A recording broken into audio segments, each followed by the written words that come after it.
Okay, so as you know, I'm sure, whose parents, language is everywhere in our environments, and it is because we have kids that are a range of abilities and ages. I'm going to just talk in generalisms, and then, you know, for your own particular case, some of the suggestions might need to be made a little easier or made a little more complex, just depending on whatever the profile is of your individual child. So I'm going to talk in just some like general things about language, and then we can go into some specifics about your cases that you have, or any kind of questions. So of course, language and communication is everywhere, and it's multifaceted. So it incorporates the nonverbal piece, but there also is, you know, like the whole body physical aspect of communication. Behavior is communication. Of course, there's verbal communication. So it's just like everything can be considered language and communication. So when I think about it, I always think about how complex language is, because it really requires everyone who is a language user to use an integrative system. So our integrative system means that all pieces have to work together in order to then have comprehension and output.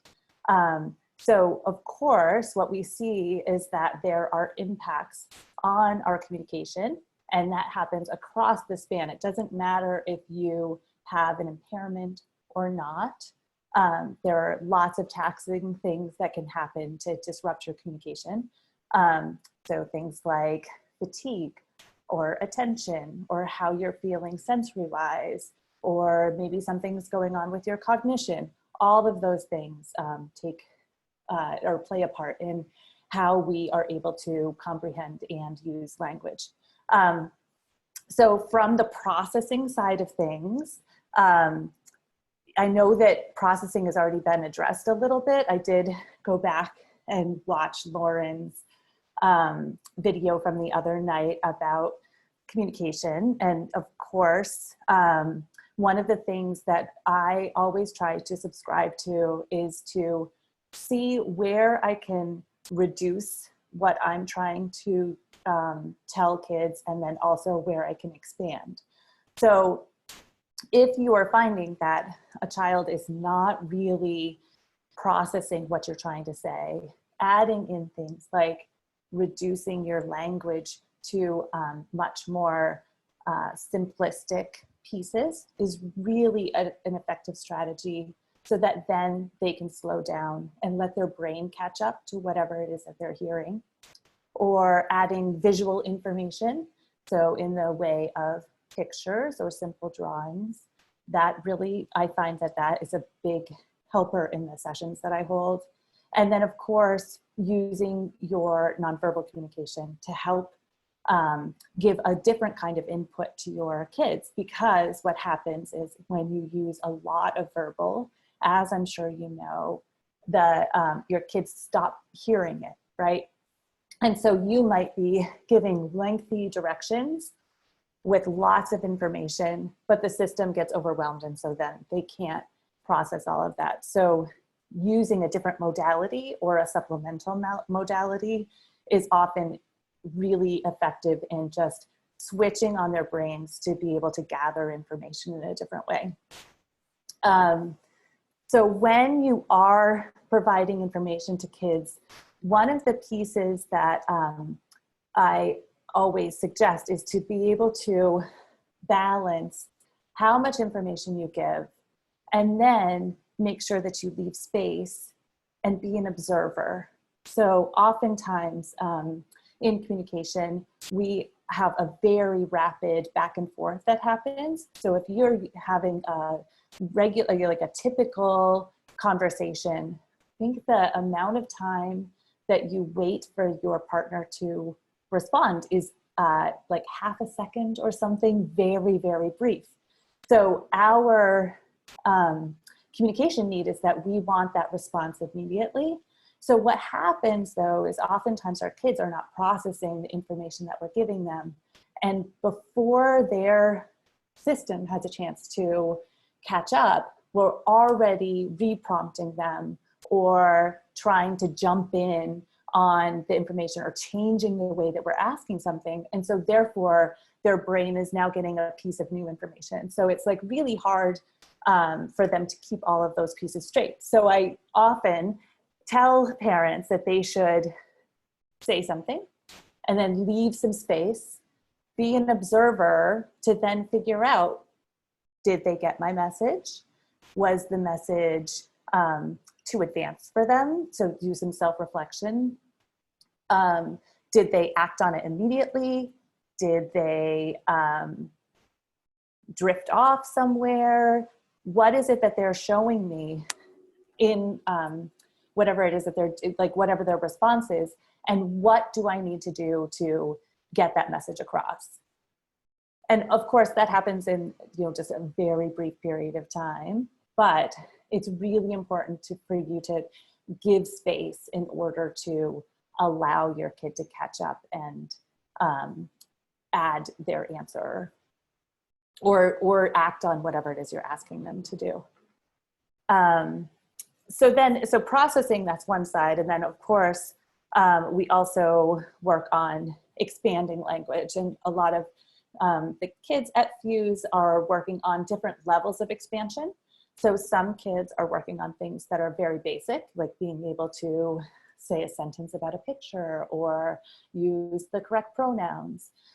So when I am thinking about expansion, no matter who the kid is, I'm trying to think of the different areas that encompass expansion. So vocabulary, using, appropriate vocabulary for whatever the situation is, or being able to use more specific language than they were before, such So, as— what you mean a little bit by expansion? I don't know if— Oh, sure, yeah. So that would be, you know, like some of the kids are really relying on little stock phrases or really more rigid language. So they might always want to be saying things like, I want pizza, I want snack, I want drink.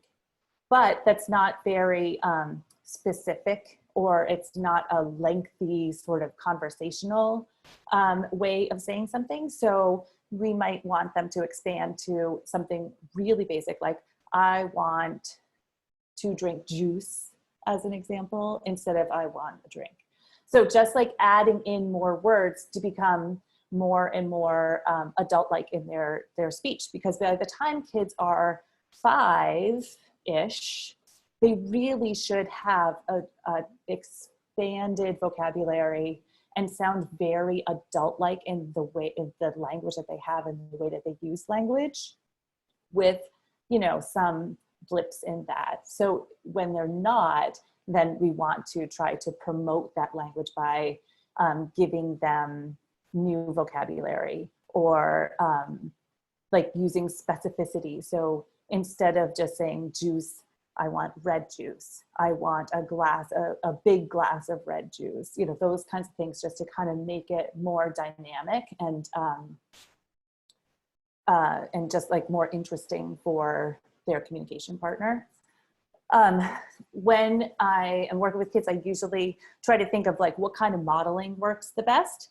So sometimes I'll do direct modeling with a kid, and that's where you provide the child with the exact things that you want them to say. The benefit of that is to take off the pressure from their system to be able to have to create it themselves.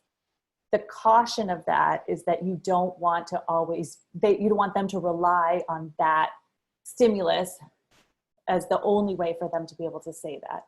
And I know that you are familiar with ABA and the tenets of ABA, but oftentimes that's what you see in an ABA style of treatment, is that they will feed the kids exactly what they want them to say, and it's in a certain context. The problem with that over the long term is that then the kids don't learn how to generate their own language, that they are reliant on someone else giving them that prompt in order to use it. So I might do direct modeling when I really am looking for something specific because I know they don't have that in their vernacular yet, and that they need to learn the construction of it. And then I want to reduce my direct prompting so that they can use it themselves. So that's really just around when you have kids that are missing pieces of language, like with some kind of a, you know, something sort of functional that they're missing. For example, some of their grammar might be off, or their semantics. Like, so if we were working on pronouns, I might have to show them that we say, she is running, you know, those kinds of things. And then you build off of that afterwards.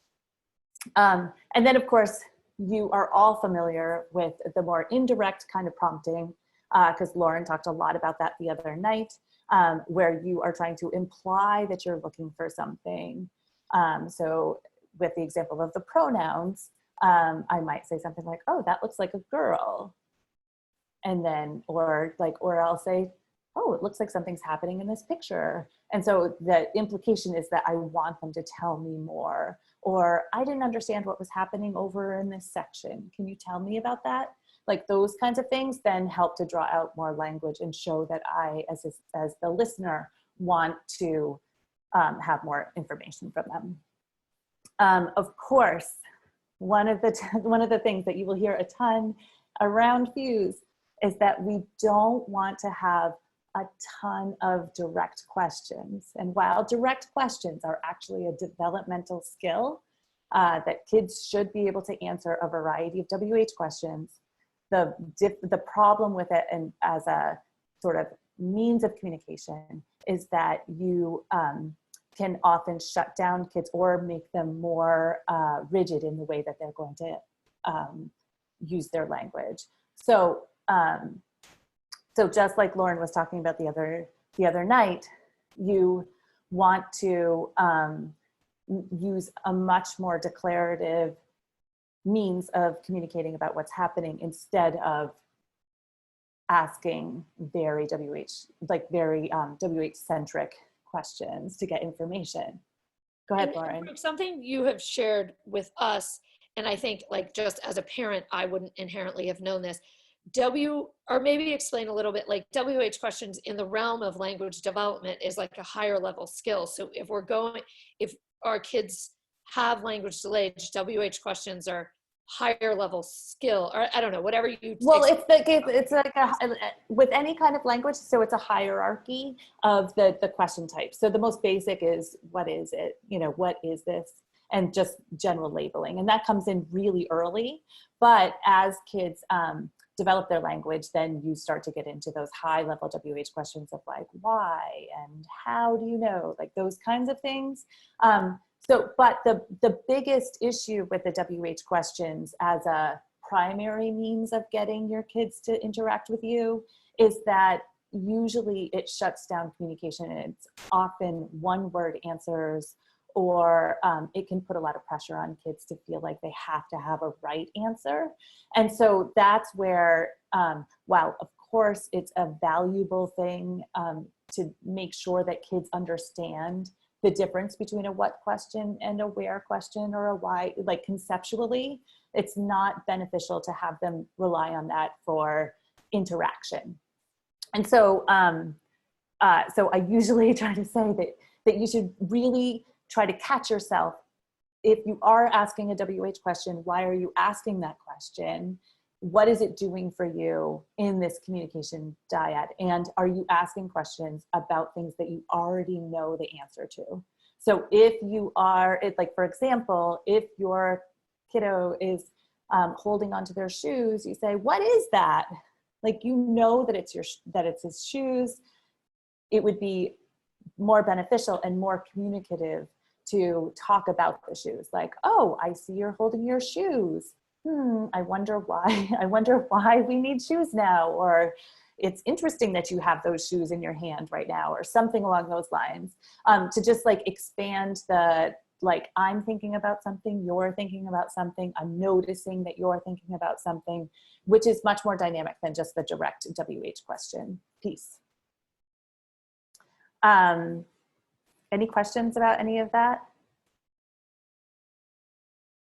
No? Good. So, I mean, so for the parents who are in teletherapy right now, you will see me asking WH questions sometimes.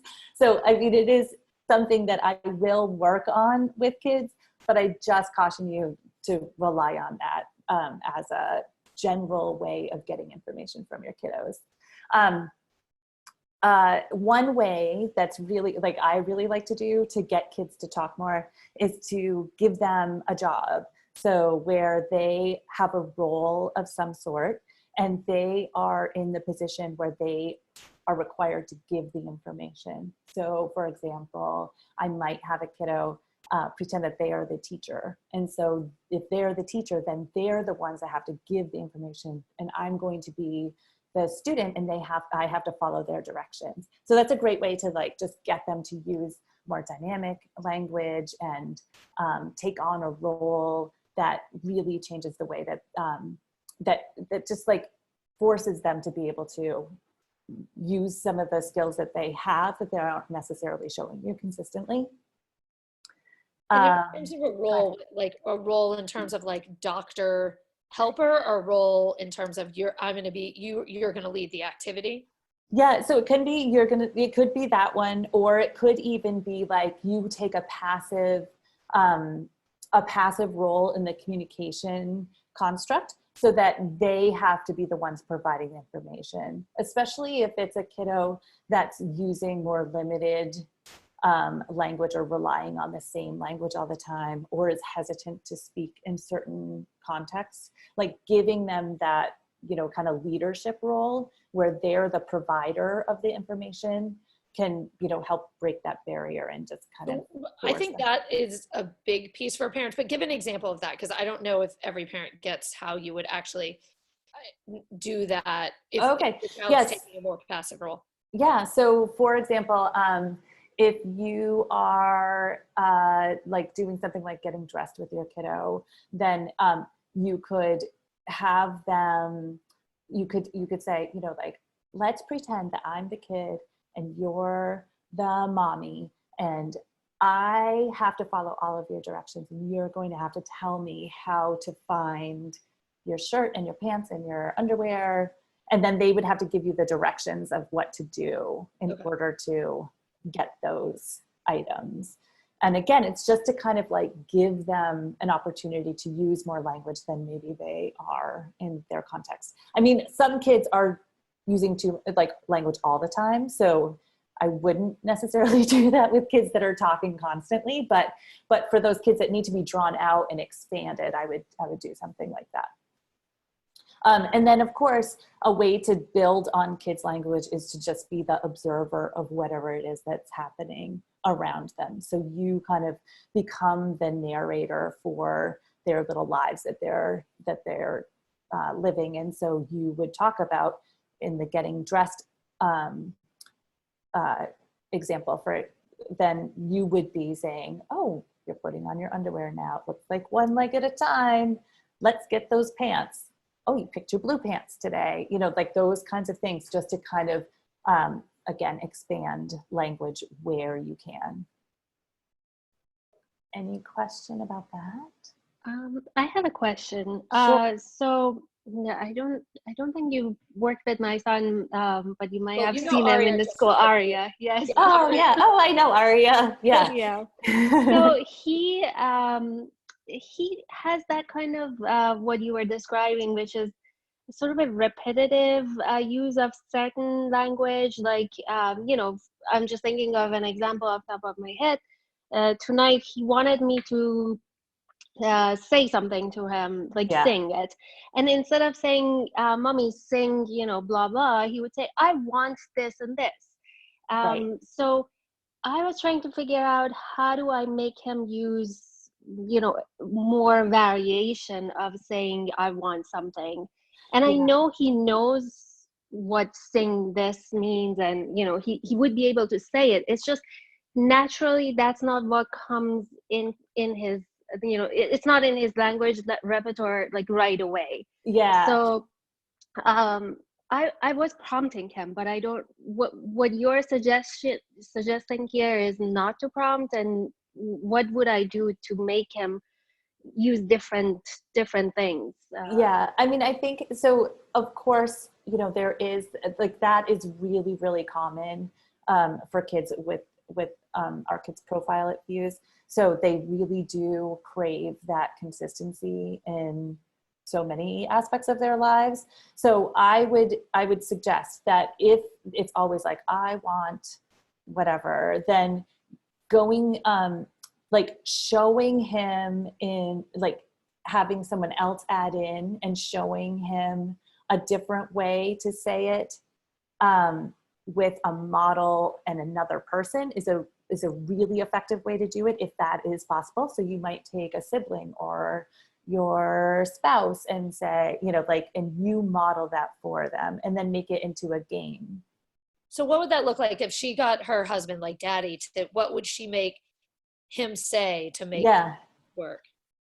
So you want to change it up. So it'd be like, so it might be, Daddy, sing me Wheels on the Bus. Oh, so she would become Aria and yes. Oh, okay. Yeah. Does that make sense to her? Yes, it does. Yeah. So it's not dissimilar. I mean, for those of you who work with Karen Levine and, she has the replay kind of style that she uses with kids, it would be in that same vein where you want to almost take on the role of the kid and like show them what you're expecting from them. But I also would say that, for Aria, like kind of feeding, like you could say, oh my gosh, let's say that a different way. Some of those kinds of things you can prompt that way. And you also can certainly give him new language. I would just suggest that you let him know that that's what you're expecting from him. So I generally am a fan of using sort of a metacognitive approach with kids where you're kind of giving them the heads up that you're expecting something a little bit different. Like we're going to think about the way that we're talking. We're going to think about the way we're thinking about this. And then that helps to stimulate their own problem solving and how they can change what they're doing. And then of course, like there is the other, like sort of, we call it a foil that you can put in where you don't respond when they're asking that way. That would be the other thing, like, oh, I want, you always say I want, I don't understand what I want means. I mean, that doesn't quite apply to like the kids, but that would be, something else you could just add in. So make it into a problem so he has to find different language that would work. But I would suggest if you were to do something like that, though, you would do it with a partner that can also model the appropriate language or use characters. That would be another way to do it. Yeah, makes sense. Okay, sounds good. Thanks. Yep. I had one related, but Suzanne, can I give her the question that we were talking about with Ronan today between the raspberries and the strawberries? Yes, please. So I'll just paraphrase it quickly. So it's kind of related to what they were talking about with Aria, and this is not just Ronan, we were just talking about it today with Ronan. I'm just curious what your response is, Brooke. If a child, let's say, wants strawberries, but says, this is Ronan, so says, I want raspberries, but he really wants strawberries, and then you give him raspberries and he gets upset. From a language standpoint, how do you twist that? Or is that the right question, Suzanne? Yes, it's coming from a place of anxiety, I think, but I know he wants strawberries. He knows he wants strawberries, but he says he wants raspberries. How could you play with that with language? Like, we can't kind of solve the anxiety immediately, but how can you play with language to help him, kind of like you were saying, maybe modeling with mommy? Well, I guess it comes down to like where you think where's the drive of saying raspberries instead of strawberries or strawberries instead of raspberries. So he'll often say something like, I want what I don't want. And I think some of that's coming from establishing boundaries and rules in life and trying to figure that out. Yeah. And so I think, go ahead. No, you go ahead. I was going to say that I think that like the antecedent to it, like whatever happened before really matters. So the context that it's happening, right? So I would say that I mean, if it is something that actually is purposeful and has become like sort of a challenge to see if you can stay in a state of like kind of disruption or feeling like you want to feel a little scratchy about something, then I would say that, you know, eliminating the choice would be one way to do it. Also, I would say like adding a visual of some kind where he reduces his actual expressive verbal communication and makes choices on the, like with a picture or with a drawing, something along those lines, or you just hold them up and he chooses visually. So then it's not, then you're taking away that sort of script that you might have going on. Or you just ask him maybe to go get what he wants and take away the, like I said, like the script part of it.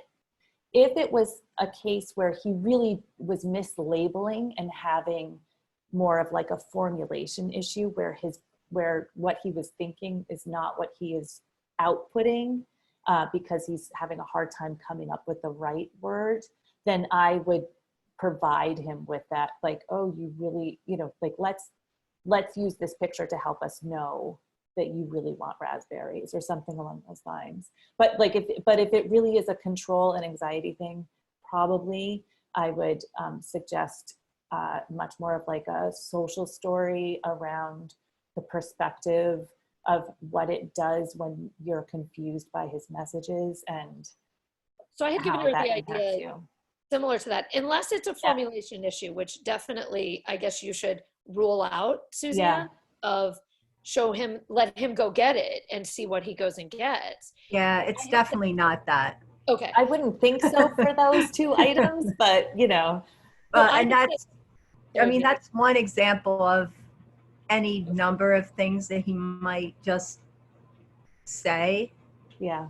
I said similar to what you were saying, Brooke, of get kind of a whiteboard and his speech bubble says raspberries.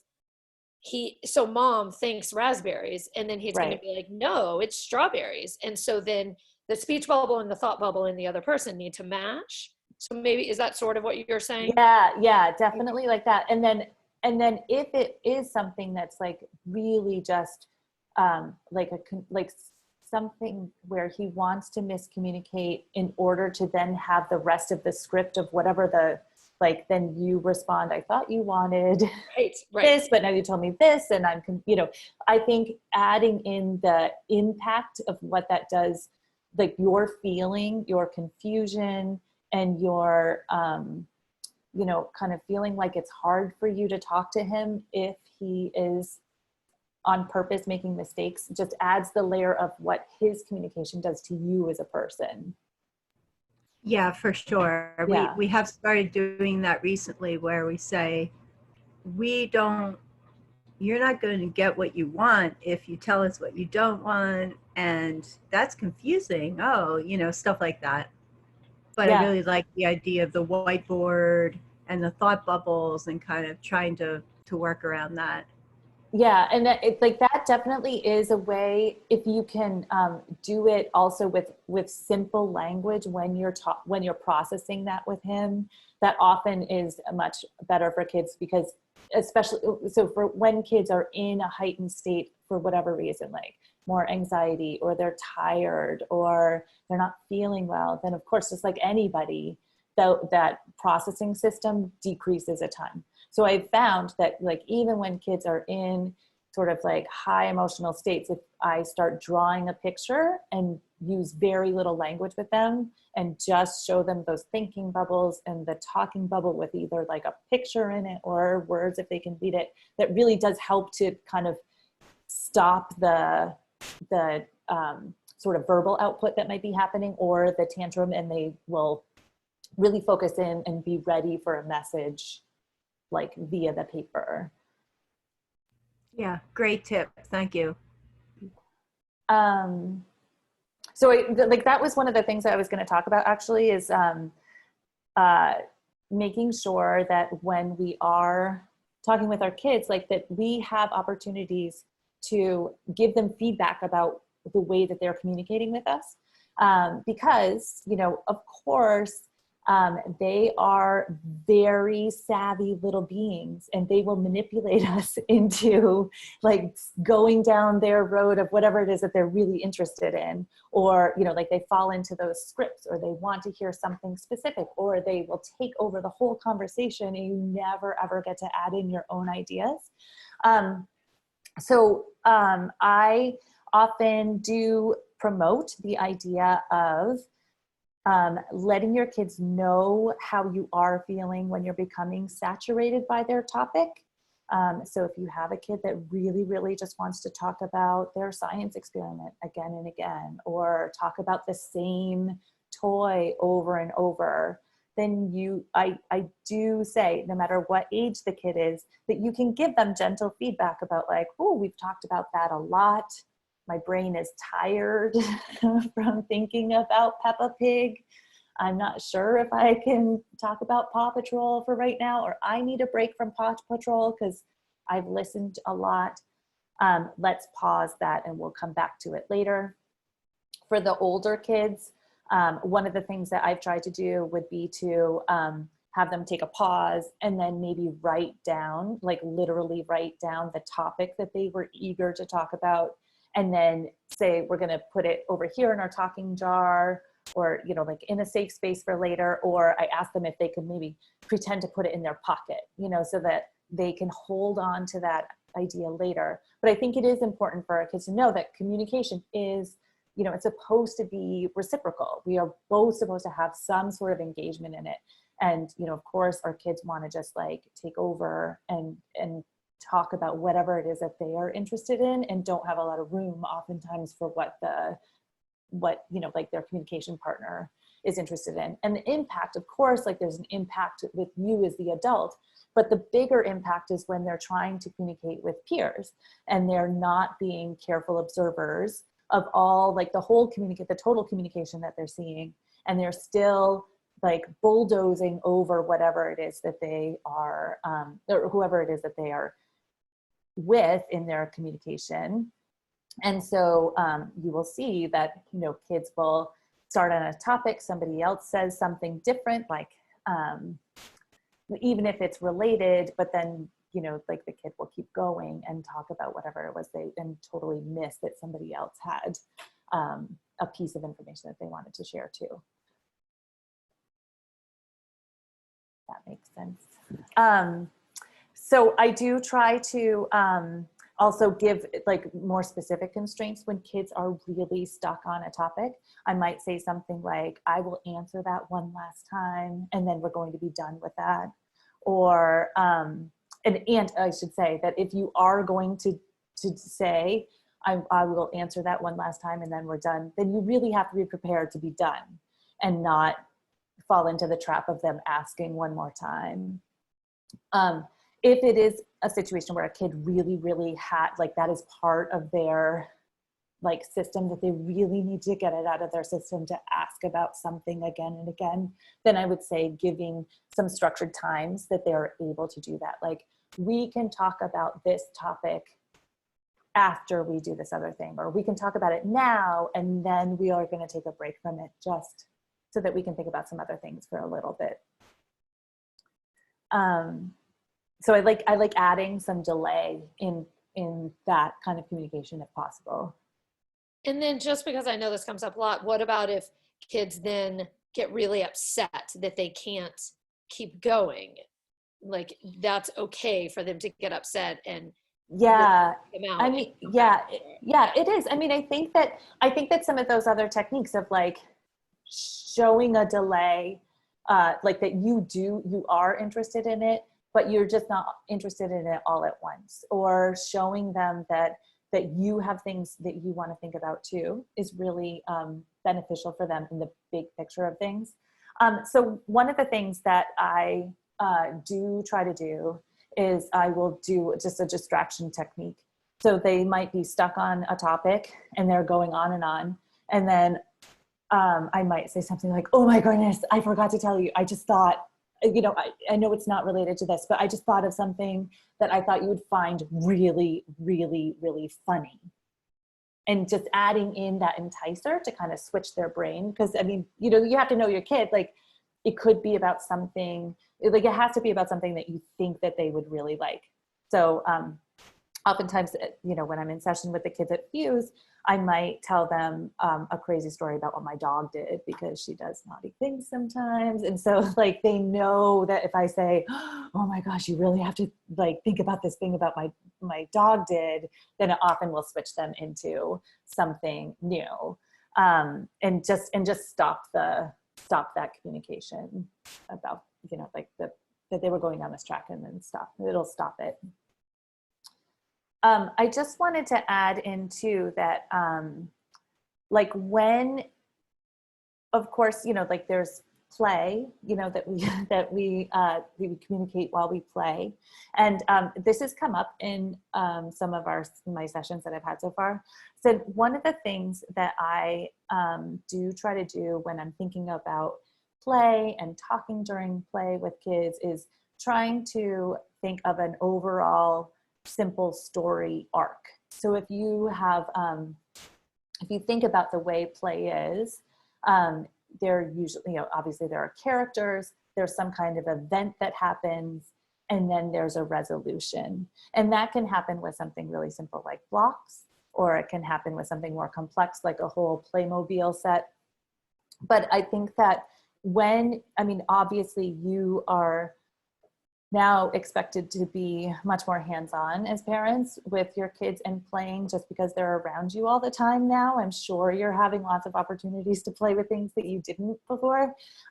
But just thinking about how you might be able to, expand an idea that they're doing. So like, for example, today, one of the little guys that I saw, he was just stacking up blocks and then knocking them down, stacking up blocks, knocking them down, stacking up blocks, knocking them down. And so then I just I prompted his caregiver to go get a ball. And then we added in the idea of stacking up blocks, and the ball's gonna knock it down. And then we did the roles of who was gonna be the person that was the stacker and who was going to be the hitter, you know, those kinds of things. So just thinking about, and then we had a cleanup at the end, or playing with someone else, we had some blocks, but then they wanted to, the kid wanted to add in a tow truck. So he brought his truck over to collect the car, and the tow truck brought it away. And then that was going to be the end of the play, but I just prompted mom to have 2 extra blocks. And I was like, oh, you could have those cars. They could be cars and they have a problem too. And so then it just like expanded his play into a longer, more connected time. So that was what I was thinking about with that. And like I was saying before, like, you know, like kind of having an opportunity for both of you to have those roles of like, I'm going to be the driver of the information. My kid's going to be the driver of the information. I'm going to be the driver of the information. My kid is going to be, you know, so like that you're collaborating and both taking turns in whatever it is that you are doing. And that was kind of that was like my overview. I don't know if that was too